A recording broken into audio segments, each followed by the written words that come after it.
अस्सलामु अलैकुम वरहमतुल्लाहि वबरकातुहू। मैं आपका भाई आरिफुर रहमान। तो नाज़रीन किराम, चलते हैं खबरों की तरफ। पश्चिम बंगाल में इलेक्शन का सिलसिला जब से जारी हुआ है तभी से बंगाल का एक ऐसा माहौल बनाया जा रहा है। भारतीय जनता पार्टी तरह तरह के इल्ज़ामात और तरह तरह के अल्फाज बोलकर बंगालियों को और बंगालियों के ममता दीदी को तकलीफ पहुंचाने की कोशिश की जा रही है। ऐसी स्थिति में देखा जा सकता है तो कभी पीएम मोदी स्कूटी का नाम पर मारते हैं तो कभी मिथुन दा कोबरा बनकर धमकाते हैं। मगर पश्चिम बंगाल की राजनीति का मौजूदा सच यह है कि अपनी कमजोरियों और ममता बनर्जी की ताकत से बीजेपी राजनीतिक दल पर बौखलाई हुई है और राजनीति का दिल ही दिल में घबरा रहे हैं। ऐसा मैं इसलिए कह रहा हूं कि आपको बीजेपी के सामने मौजूद उन 5 बड़ी चुनौतियां से रूबरू कराता हूं। चुनौतियां यह है जिनकी वजह से बीजेपी के विरोधी ताल ठोक कर कह रहे हैं कि बंगाल में खेला होगी। व्हील चेयर पर सवार होकर अपनी टूटी टांग पर बंगाल के लोकतंत्र बचाने का भारी भरकम बोझ डालकर जब ममता दीदी कोलकाता की सड़कों पर उतरी तो बीजेपी के रणनीतिकारों के चेहरों पर से चिंता की लकीरें साफ नजर आने लगी है, टेंशन की लकीरें साफ नजर आ रही है। इससे बीजेपी की बौखलाहट की एक वाज़ेह तस्वीर सामने आती है और माँ माटी मानुष की दीवानी बंगाल की जनता अपनी जख्मी बेटी को सहानुभूति का वोट न दे दे और चुनावी बीजेबाजी पूरी तरह से एक तरफा ना हो जाए। और ऐसा होता भी दिख रहा है क्योंकि पश्चिम बंगाल में झूठे वादे बिल्कुल नहीं चलेंगे और पश्चिम बंगाल में अब तक भारतीय जनता पार्टी के नेताओं ने एक बार भी जरा भी काम नहीं किया, सिर्फ बयानबाजी और बकवासबाजी आवाम को तोड़ने की पूरी कोशिश की है।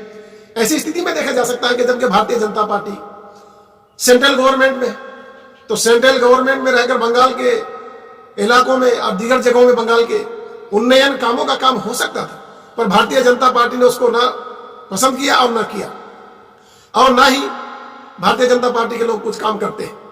ऐसा मैं इसलिए कह रहा हूं, अभी हाल ही के दिनों में भारतीय जनता पार्टी के बड़े दिग्गज नेता पश्चिम बंगाल के उन्होंने 2 रुपये चावल खाने वालों को बकरी और जानवर कहा था, गाय बैल कहा था। तो ऐसे में क्या आम जनता सिर्फ बीजेपी को वोट दे और ये लोग 2 रुपये चावल खाए थे जानवर बन जाते हैं? जानवर है, वोट देने के टाइम पे इंसान रहते हैं, वोट देने के बाद ये जानवर। तो इससे इस बात को आप भाप सकते हैं कि बीजेपी अगर पश्चिम बंगाल में आती है तो सबसे पहले बंगाल के लोगों की जो सहूलतें हैं उसको खत्म कर दी जाएगी। फ्री राशन आपको नहीं मिलेगा। आप देख लीजिए गैस का दाम आसमान छू रहा है। जहां पर कांग्रेस की हुकूमत में 400 रुपये प्लस था तो भारतीय जनता पार्टी के लोग, अडवाणी हो चाहे शीर्ति रानी हो चाहे कोई भी हो, बड़े बड़े भारतीय जनता पार्टी के नेता सड़क पर उतरे और आंदोलन कर रहे थे। अब इनको क्या रेट दिखाई नहीं देता? कहाँ है वो लोग जो अपने मनुष्य दिखा रहे थे उस टाइम? कहाँ गई वो मानुषता? वो लोग क्या है या नहीं है पृथ्वी में? अगर है तो आवाज क्यों नहीं उठा रहे? इतना महंगा हो गया, 900 प्लस हो गया गैस। एक आम आदमी जब पश्चिम बंगाल की ममता दीदी तृणमूल कांग्रेस की सुप्रीमो ममता दीदी बनर्जी जहां फ्री में राशन देती है उसको बनाकर खाने में 900 प्लस गैस खरीद कर हमको बनाना पड़ेगा। क्या सरकार गैस फ्री नहीं कर सकती? सब्सिडी को खत्म किया जा रहा है। गैस को घर घर तक पहुंचाने के नाम पर फ्री गैस कहां पर कनेक्शन होता है कोई पता नहीं, कहीं का कहीं चले, अब तक नहीं मिला। और पर्सनल में हम लोगों को गैस प्राइवेट तरीके से लेना पड़ रहा है। फ्री गैस मिला नहीं पर कागजात में 3 जगह 4 जगह 2 जगह शो हो रहा है पर हमें मिल नहीं रहा है। तो क्या यही है भारतीय जनता पार्टी की फ्री सब्सिडी? उसका फ्री सब्सिडी को भी खत्म कर दिया। तो इलेक्शन के ऊपर किस मुंह से वोट मांग रही है भारतीय जनता पार्टी? किसी भी मुद्दे पर दिखाया कि उन्होंने सभी को साथ लेकर काम किया हो। इस वक्त ममता बनर्जी का इलेक्शन एक्सीडेंट होना, एक्सीडेंट यानी कि जो हमला हुआ था नंदीग्राम में उसका मजाक बनाना, क्या ही ये मनुष्यता है भारतीय जनता पार्टी के नेताओं का? राजनीतिक पंडित मानते हैं कि बीजेपी का यह डर गलत भी नहीं है क्योंकि ममता के एक्सीडेंट का मजाक बनाकर बंगाली को चोट पहुंचाना है। और ऐसी स्थिति में पश्चिम बंगाल के लोग एकजुट हो रहे हैं और एक तरफा वोट टीएमसी को पड़ेगा। यह साफ सुथरी बात है, इस बात में कोई शक नहीं है। पिछले 2-3 सालों में बंगाल में बीजेपी का संगठन मजबूत हुआ है। 2017 में मुकुल राय के शामिल होने के बाद संघ और भाजपा का पुराना काडर अलावा बड़ी तादाद में तृणमूल कांग्रेस और लेफ्ट दलों का लीडर कार्यकर्ता शामिल हुए थे। पर इस वक्त पश्चिम बंगाल की सुप्रीमो का मजाक बनाना, बंगालियों को जो चावल और राशन दिया जा रहा है फ्री में 2 रुपए किलो के हिसाब से, या फ्री में जो दिया जा रहा है उसको जानवर खाते हैं, गाय बकरी खाते हैं, इसे भारतीय जनता पार्टी के नेता कहते हैं। मैं नहीं कहता। आप सोशल मीडिया पर देखिए, आपको वीडियो भी मिल जाएगा। क्योंकि एक्सीडेंट ममता बनर्जी का जो मजाक बनाया है, इसका तो खमियाजा भारतीय जनता पार्टी को भुगतना पड़ेगा। और गरीबों को जानवर कहना, इसका भी खमियाजा भुगतना पड़ेगा। काम कुछ किया नहीं और पश्चिम बंगाल के लोगों को तरह तरह के बातों को बताकर उकसा रहे। ये कहां की इंसानियत है भाई? यूपी में जब एक बच्चा मंदिर में पानी पीने जाता है तो वहां पर मार कुटाई होती है बच्चे की। ये कहां की इंसानियत है? अब हमें कौन सा धर्म सिखा रहे हैं? क्या यही हिंदू धर्म है? हिंदू धर्म बोले तो है ही नहीं, सनातन धर्म है। सनातन धर्म और इस्लाम में फर्क नहीं है। अब हमें इंसानियत और धर्म मत सिखाइए। सबसे पहले भारतीय जनता पार्टी के लोगों को इंसानियत और धर्म को पढ़ना चाहिए फिर से। यहां के बंगाल के लोगों को धर्म और इंसानियत ना सिखाए, बंगालियों से धर्म और इंसानियत सीखे।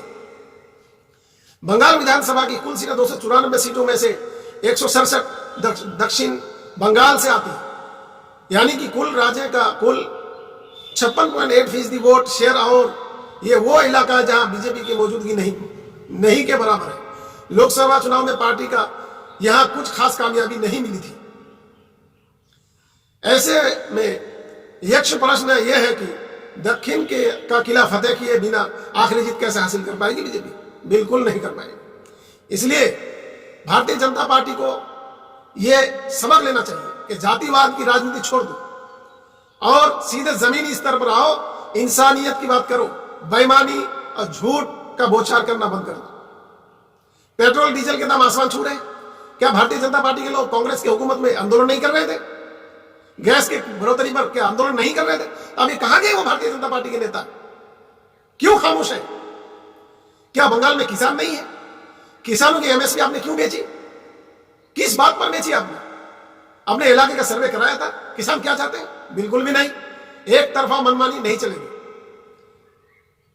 और किसान आंदोलन कर रहे हैं, सरकार सुनने के लिए तैयार नहीं है। ऐसे में राकेश टिकैत बंगाल में पहुंचकर उसे भी पूरा कर दिया।